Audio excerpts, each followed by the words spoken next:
ታስጨንቀኝ። ሃይሚ እያስጨነኩሽ አይደለም እኮ ከኔ ጋር መሆን እንችላለን። አብረን እንቀጥል እኮ ነው የምልሽ። አልችልም።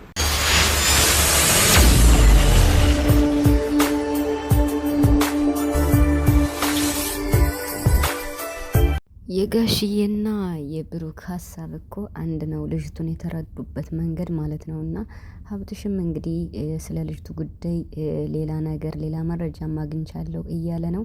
እንግዲህ ናኒም በዚህ ጉዳይ ብዙ ማብራሪያ ሰጥታለች ማለት ነው። ለሀይሚ ጊዜ እንስጣት እያልን ብቻዋን ደግሞ እንድታስብና እንድታምሰለስል አንፈልግም። ብቻዋን ብዙ ጊዜ ስትሆን ሌላ ነገር ልትወስን ትችላለች፣ የተሳሳቱ ሀሳቦችን ልትወስን ትችላለች በማለት ነገሩ አስግቷታል ማለት ነው።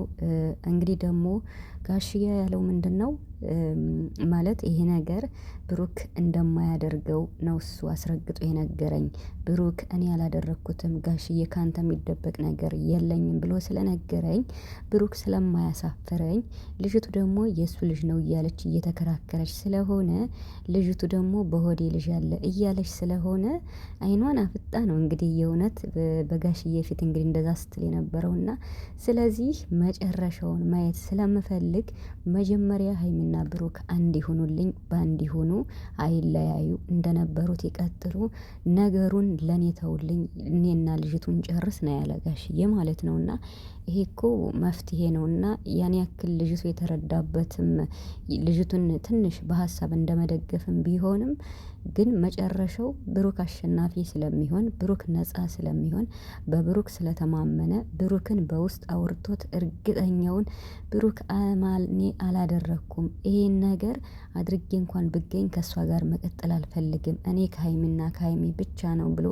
ለጋሽዬ ስለነገረው ነው ጋሽዬን ያንን መልእክት የተናገረው ማለት ነው። እና ትንሽ የጋሽዬ ሀሳብ እየተጋጨ ይገኛል ለብዙዎቹ ማለት ነው። ማለት እንዴት ነው እዩን የሚደግፍ ምናምን በሚለው ማለት ነው። እና እዩን መደገፍ ሳይሆን የእዩ የመጣችበት አላማ ግልጽ ሆኖ እውነትና ውሸቱ እስኪለይ ድረስ እውነት ትመነመናለች እንጂ አትበጠስም። ይሄ ነገር ደግሞ የብሩክ ልጅ ሆኖ ባይገኝ በልጅቱ ምን ብላ ከኔ ፊት እንደምትናገር ያን ጊዜ እናየዋለን ብሏል ማለት ነው። ስለዚህ የጋሽዬ ሀሳብም ያን ያክል እንትን የሚል አይደለም ለማለት ፈልጌ ነው። ጥሩ ሀሳብ ነው። ብሩክ ራሱ የኔን ሀሳብ ነው የተናገረው ብሏንና እንግዲህ ሀይሚና ብሩክ ዛሬ አይታችኋለኝ ማለቴ ብሩክ በቃ ከኔ ጋር ሁኝ መለያየት የለብንም ይሄ ልጅ የኔ አይደለም ብዬ ብዙ ጊዜ ደጋግሜ ተናግሬያለሁ። ነገር ግን የሚያምነኝ አላገኘውም። ግን አንቺ ምንም ቢሆን ምን ብሩክ እንኳን ልጅ አለው ቢባል አታገቢኝም ወይ ብሏታል ዛሬ። ብሩክ ልጅ አለው ወይም ከዚህ በፊት ልጅ ኑሮ ቢሆን አታገቢኝም ወይ ብሏታል። ግን ሀይሚ እኔ አንተ ልጅ ኑሮህ ሳይሆን ያገኘውህ እኔ እናንተ አብረን የመጣንበትን መንገድ በመረዳት ለኔ ከብደኛል፣ ደስተኛ መሆን አልችልም ብላለች። ከኔ መለየት ትፈልጊያለሽ ወይ የሚል ጥያቄም አቅርቦላታል። ከባድ ጥያቄ ማለት ነው። ይሄ እኮ ምንም ጥያቄ የለውም።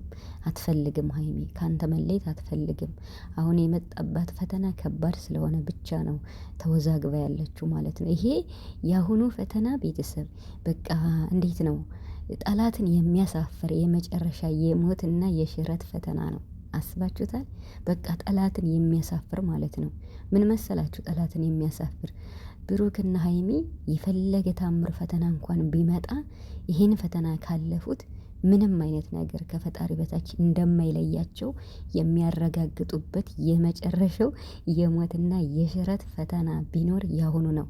ታዲያ ይሄንን ፈተና ሀይሚዬ እንድታልፈው ሁሌም ከብሩክ ጎን ብትሆን ደስ ይለናል። ቢከብዳትም ማለት ነው። ነገሩ ከባድ ነው በእርግጥ ምክንያቱም በምትወደው በምታፈቅረው ሰው ስለመጣችባት ማለት ነው። ነገር ግን አሁን ብሩክ እሱ ውስጡን ስለሚያውቅ በልበ ሙሉነት እሱ እንዳላደረገው 100% እሱ ስለሚያውቅ ልቡን ነፍቶ ነው ብሩክ እየተናገረው ያለው። ገብቷችኋል? ቪዲዮ ላይ ብቻ እኮ ነው ብሩክ እንዴት ነው አለ አይደለ ይሄ ነገር ምንድነው እያለ የሚወዛገበው እንጂ አሁን እሱ ጎበዝ ነው። በጣም የስራ ሰው ነው። ሀይሚም የስራ ሰው ናት። ብሩክም የስራ ሰው ነው። ምሁር ደግሞ ብሩክ በቃ አሁን በኃይለኛው እየሰራ ነው። ቤተሰብ ታረዱት፣ የምሬን ማለት ነው። በኃይለኛው እየሰራ ስለሆነ ይሄ ነገር መጨረሻ ላይ እኮ አሁን እሱ በፈለገበት ሰዓት ኢቭን 3 ወርም ለሄድ ይችላል። በፈለገበት ሰዓት እንቅጩን ይናገራል፣ ነፃ ይወጣል። ታዲያ ሀይሚ ታዲያ ይሄንን ነገር በማስመልከት ብሩክ ለሀይሚ በጣም ጥብቅ መልእክት አስተላልፏል፣ ነግሯታል። ምክንያቱም እኔ መቼምና መቼም ቢሆን የፈለገ ልጁ እንኳን እኔም ቢሆን ከአንቺ መለየት አልፈልግም። ነገር ግን አሁን ከጎኔ መሆን አለብሽ። በዚህ ጭንቅ ጊዜ መለየት የለብሽም። ከጎኔ ሆኚ። ባልተረጋገጠ ነገር እኔን አትተይኝ፣ ከኔ አትለየይ። መቼም ቢሆን አንቺን ማጣት አልፈልግም እያለ ብሩክ አስረግጦ ለሀይሚ እየተነገራት ነው። ስለዚህ ሀይሚ እባክሽን ተረጋጊ። ባልተረጋገጠ ነገር ከብሩክ መለየት የለብሽም። ክፍተት መፈጠር የለበትም። ስለዚህ እባክሽን ተረጁ ሀይሚ። የምሬን ማለት ነው። ተረጋጊ ሀይሚዬ።